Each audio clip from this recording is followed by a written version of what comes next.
사역을 하다 보면 목사의 마음을 성도들이 몰라주는 것 때문에 참 힘들 때가 있습니다.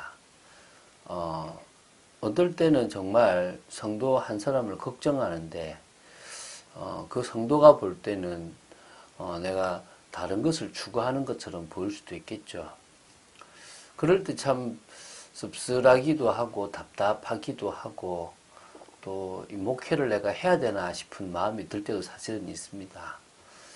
제가 이 얘기를 하는 이유는 바울이 지금 이 모습이 정말 바울이 그렇게 귀한 사역을 했는데도 오해해버리는 성도들을 볼 때 누구보다도 가슴 아팠고 또 그것을 지금 이렇게 7장까지 변호해가는 모습이 저 개인적으로도 참 애처로워 보입니다.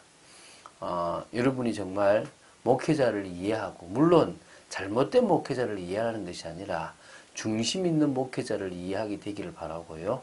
또 더 나아가서 정말 교회를 어떻게 하면 유익하게 하는지를 생각하는 또 목사인 우리는요.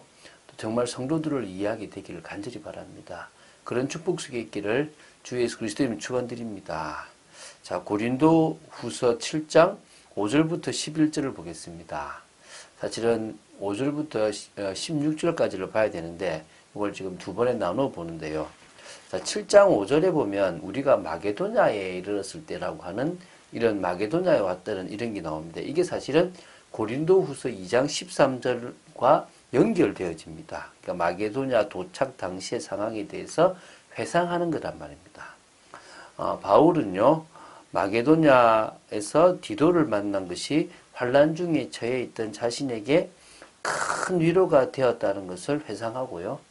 그리고 고린도 교회 성도들이 보낸 그 성도들이 자기가 보낸 그 눈물의 편지를 받고 나서 하나님의 뜻에 따라서 근심하는 회개를 하게 되었다는 그 디도의 소식에 안도감을 그리고 기쁨을 표하게 되는 것입니다. 고린도후서 7장 5절부터 16절까지의 이 회상은요. 시간적으로 볼 때는 고린도후서 2장 13절과 연결되어지는 걸로 보지만 문맥적으로는요. 고린도 교회 성도들과 자신과의 완전한 화해를 호소하고 있는 부분에서는 앞 문단의 내용과 자연스럽게 연결되어진다고 보시면 됩니다. 그래서 이 부분을 지금 오늘 5절부터 11절까지 보고 내일 12절부터 16절까지 봐서 이번 주까지 7장을 마무리하는 것으로 하겠습니다. 자, 5절을 제가 먼저 보겠습니다.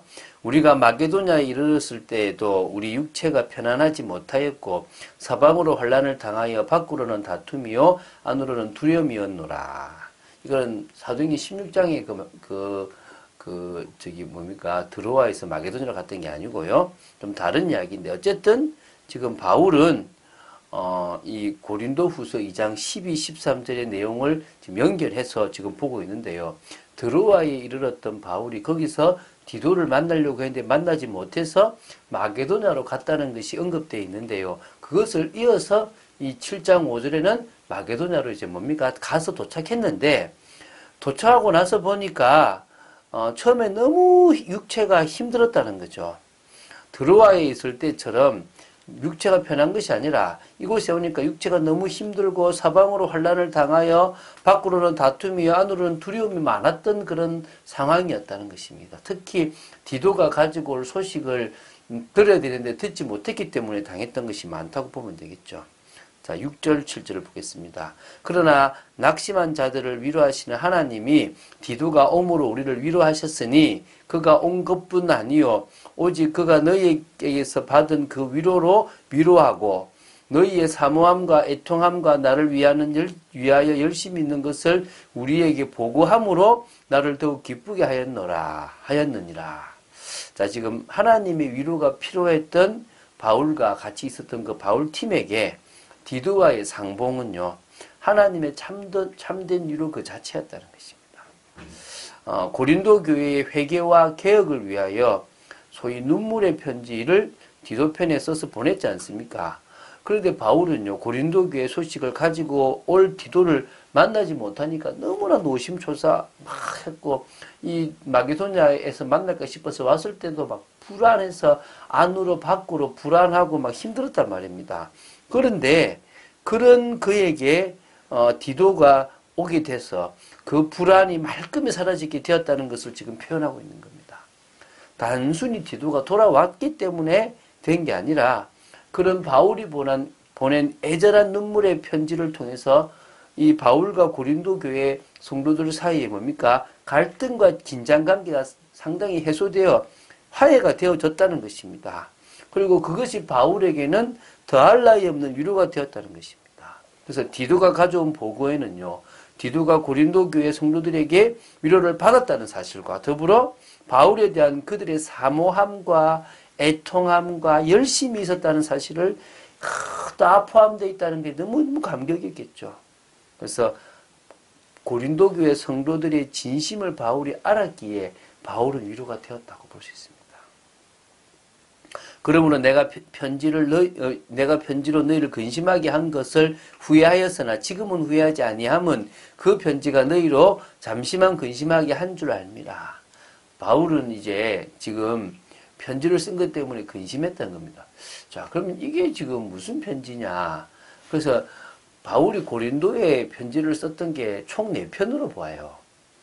우리가 보통 지금 보는 것은 고린도전서와 고린도후서인데, 고린도전서 전에 편지를 하나 보냈고 고린도전서 후에 하나를 보냈는데 그게 눈물의 편지입니다.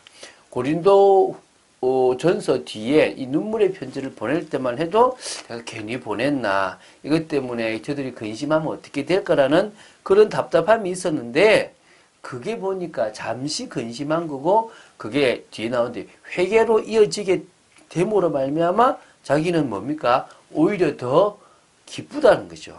그래서 이게 지금 자신이 이 썼던 편지가 참 잘 썼다는 거죠. 총 4개의 편지인데 왜 하나님이 2개의 편지를 없애버리고 2개만 남겨놓은지는 다음에 주님한테 가서 물어봅시다. 자, 일단 9절 보겠습니다. 내가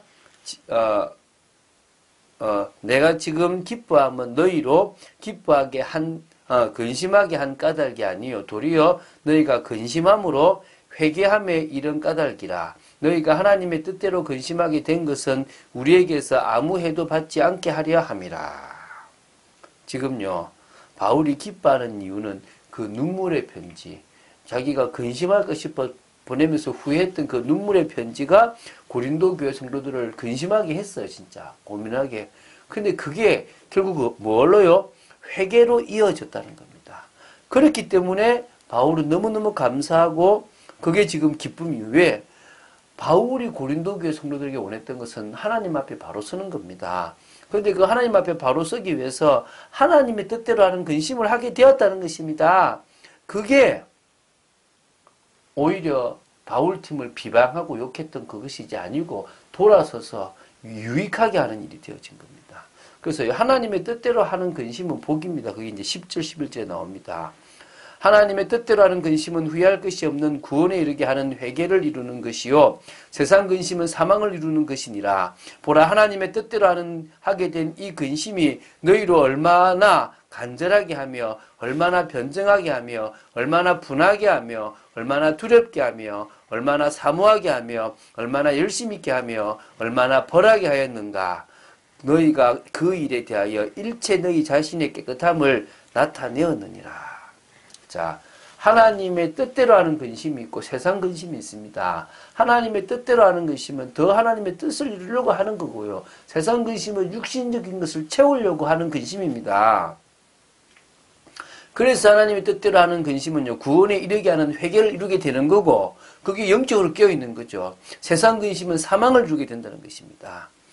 하나님의 뜻을 이루려고 하는 그 근심은요, 지금 자신이 은혜를 필요하는 그 간절함을 하게 만들고요. 진짜 스스로 복음 위에 있는 자인 것을 변증하게 만들고요. 죄에 대해서는요, 분하게 하고요. 하나님의 진노에 대해서는요, 두렵게 하고요.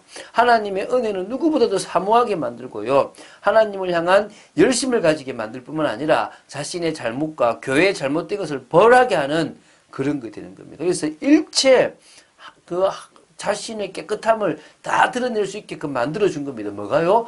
하나님의 뜻대로 하는 근심이에요. 하나님은요, 우리가 하나님의 뜻대로 하는 근심을 원하시는 겁니다. 세상적인 거 근심할 필요 없습니다. 무엇을 먹을까, 무엇을 마실까, 무엇을 입을까 염려하지 말라 그랬습니다. 그건 이방인들이 한다 그랬습니다.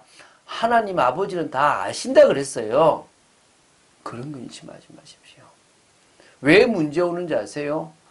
육신적인 것을 추구하다가 영적인 것을 놓쳐버려서 문제와 갈등과 저주가 오는 거예요. 우리는요, 영적인 것을 추구해 나가야만이 됩니다. 육신적인 것을 내려놓을 수 있게 되기를 바랍니다. 그래서 우리는 성령의 역사 속으로 들어가야 될 줄로 믿습니다. 성령의 역사 속으로 들어가면 진정으로 하나님이 성령의 그 선물을 통하여 우리를 변화시켜 버립니다. 힘을 주십니다. 확신을 주십니다. 능력을 주십니다. 되게끔 우리를 바꾸십니다. 분명히 하나님의 시간표에 우리를 통하여 교회의 응답과 참 응답을 누르게 하실 줄로 믿습니다. 우리는요, 예틀을 계속 깨면 돼요. 말씀 붙잡고 말씀 속으로 들어가 버리고 그 말씀이 내 속에 역사할 만큼 성령께 온전히 맡겨버리면 됩니다. 그러면요, 복음을 막는 흑암 세력에 속지 않게 되고 영안이 열려서 가장 중요한 걸 따라가게 된다는 것입니다. 오늘도 그런 축복을 사실적으로 누리는 여러분 되시기를 주 예수 그리스도 이름으로 축원드립니다. 주는 그리스도이시요 살아계신 하나님의 아들이심을 고백합니다. 말씀 따라가는 참된 축복 누리기를 간절히 소원합니다. 지켜주시옵소서. 은혜 내려 주시옵소서. 하나님을 향한 그 뜻을 이루는 근심을 하게 하여 주시옵시고 진정으로 저희들이 하나님의 뜻을 이루는 삶을 살아가는, 그래서 회개할 부분을 회개하고 온전히 하나님 앞에 바로 서는 축복의 저희들 되도록 지켜 주시옵소서. 주님만을 바라봅니다. 은혜 내려 주시옵소서. 주 예수 그리스도 이름으로 기도드립니다. 아멘.